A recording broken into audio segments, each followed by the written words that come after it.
price, emotional stability, a sound body and tranquility. I deserve it all. Hello, welcome back to my YouTube channel. I am Geneva. This is Geneva in General. And guys, I'm not sure if you're a fan of JuJu Watkins or USC Trojans for the women's college basketball team, but I got some important and exciting news because JuJu Watkins has won Big Ten Player of the Year. This is an article brought to you by Sports Illustrated titled, USC Trojans, JuJu Watkins wins Big Ten Player of the Year All Defensive Team Honors. It reads, USC Trojans sophomore guard JuJu Watkins continues to add an already impressive resume in just her second season on campus. Watkins has been named Big Ten Player of the Year. She is the first USC player to win Conference Player of the Year since Sherry Nelson in 1988. Says USC Trojan sophomore guard JuJu Watkins continues to add to an impressive resume. Watkins has been named the Big Ten Player of the Year. She also earned unanimous All-Big Ten First Team and All-Defensive Team honors. She is the first Trojans player to win Conference Player of the Year since Sherry Nelson in 1988. Tabs is the #1 overall recruit coming out of nearby Sierra Canyon. In the 2023 cycle, Watkins has more than lived up to billing. As a freshman, she earned Freshman of the Year and unanimous first-team All-American honors and brought home the Ann Myers Drysdale Award, presented annually to the best shooting guard in women's basketball. Watkins returned this season with her eyes set on continuing to elevate USC women's basketball program to heights they have not reached in a couple of decades, and she accomplished it in grand fashion. The former five-star recruit has several jaw-dropping performances in her sophomore season. Early in the season against Cal Baptist, Watkins had a 40-point outing while shooting 12 of 18 from the floor and hit a school record 9 three-pointers. Against Penn State in early January, she filled the stat sheet by dropping 35 points while shooting 13 of 15 from the floor, which included making all 8 of her shots in the first half. Watkins also added 11 rebounds, 5 steals, and 3 blocks. Just as the greats do, Watkins played her best basketball in the biggest moments. In the first of 2 matchups against crosstown rival UCLA in mid-February, she put on a performance for the ages. Yes, she did again.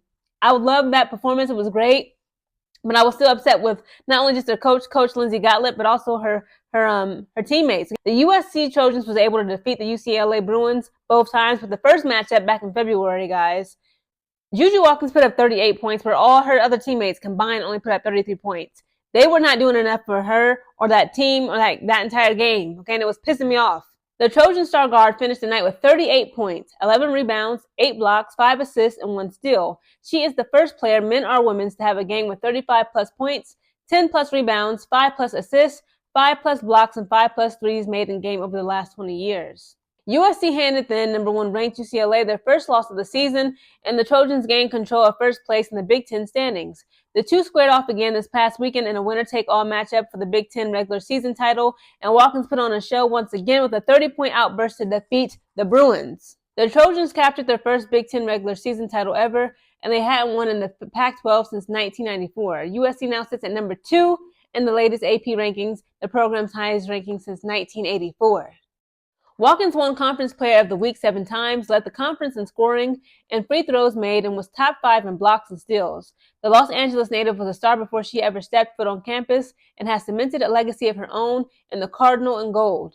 Her talent jumps off the screen for people who are watching on TV. The explosiveness, the body control, the complete game, USC coach Lindsay Gottlieb told The Athletic. To me, what makes her next level is her impact on winning and her ability to rise to any moments that present itself, no matter how big. Guys, I'm so excited. I'm so excited. Again, they just did a whole reveal of her mural, okay, that was built for her in downtown Los Angeles. It's on 3 large buildings in downtown LA. You see her face, her body, her image in that jersey. Again, I'm so proud of JuJu Watkins. And there was some guy on here, okay, I hope he see this. He tried to clock my tea last week or a couple days ago. He was like, you always switching up, and what happened to Notre Dame? What happened to South Carolina? Okay, like I've stated multiple times. I have said that I am rooting for JuJu Watkins and the USC Trojans to win this year's championship.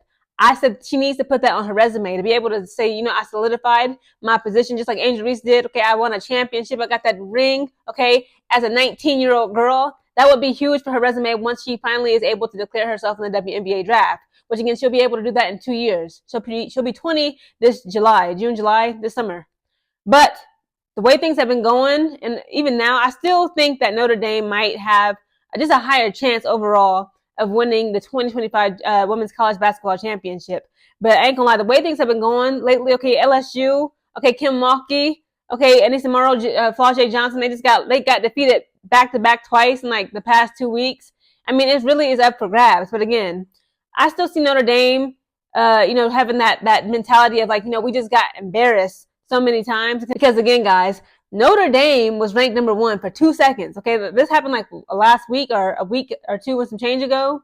They were ranked number 1, and then they took a L. I believe they took yet another L. Yeah, they just got defeated twice. Okay, in like less than 2 weeks, and now they are no longer the number 1 seed. Okay, now USC is now ranked number 2, and I believe South Carolina is back to their rightful place, being number 1. But again, I'm gonna keep saying this. I am rooting for the USC Trojans to win this upcoming 2025 championship. I love me some JuJu Watkins down. She deserves it. She's been doing her thing. Again, I'm still hurt how we got defeated by Iowa State Hawkeyes. Okay, but it was what it was. Caitlin Clark was in the building. They was retiring her jersey. I was like, them girls is not going to. I said them Iowa Hawkeye girls are not about to let Caitlin Clark come to her jersey retirement ceremony and get defeated in front of her. I was like, there's just no way that they're going to let that happen. So again, it was really very, very hard to see that. Because again, like JuJu Watkins, I believe the entire USC Trojans, they only had like 4 points in like the majority of the first quarter. In the second quarter, they was aggressively coming back, but it was just not enough. Okay, like Brandy said, almost doesn't count, and they ended up losing in front of Caitlin Clark. Again, shout out to JuJu Watkins. She deserves all the blessings that are coming her way. Okay, like that Kendrick Lamar song, she deserves it all.